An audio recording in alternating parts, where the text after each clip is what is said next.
It's not really easy to rescue somebody who is in an abusive relationship. It's very hard, very difficult.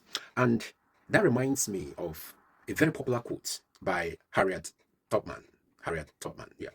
She said, and I quote, I freed 1,000 slaves. I would have freed 1,000 more if only they knew they were slaves. End of quotes. You see, in truth, a lot of people are enslaved. A lot of people are going through torture, but they have accepted their fate.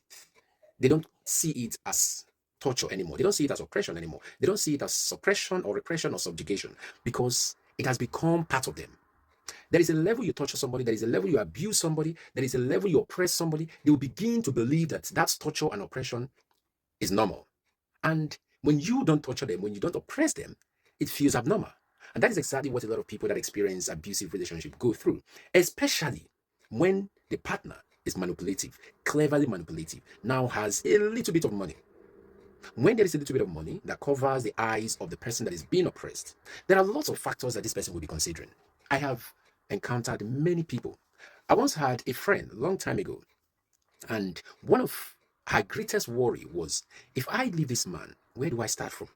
Now people are going to start seeing me walking up and down the street without a car because in her own case, every now and again, this man will seize the car key from her.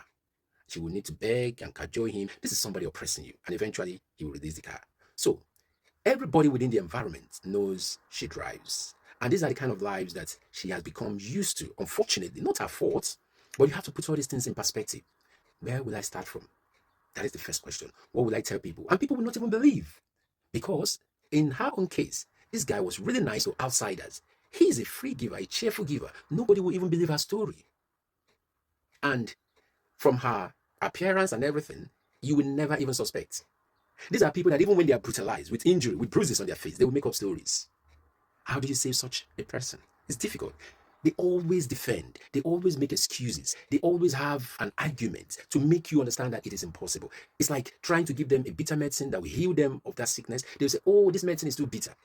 You give them the one that is too long or something. They'll say, oh, it's too long. The tablets are too massive. I can't swallow it. Oh, it's going to affect my throat. There is always one reason.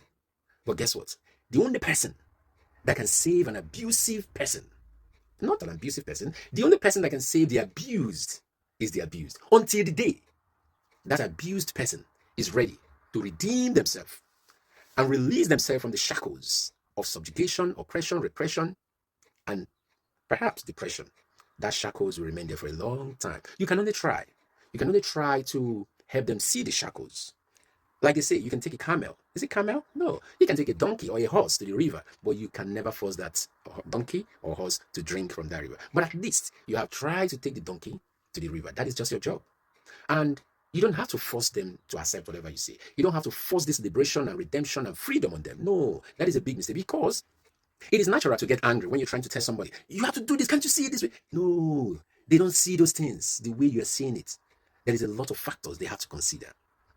And unfortunately, if that person is not financially buoyant, it makes it doubly difficult for them to make a decision.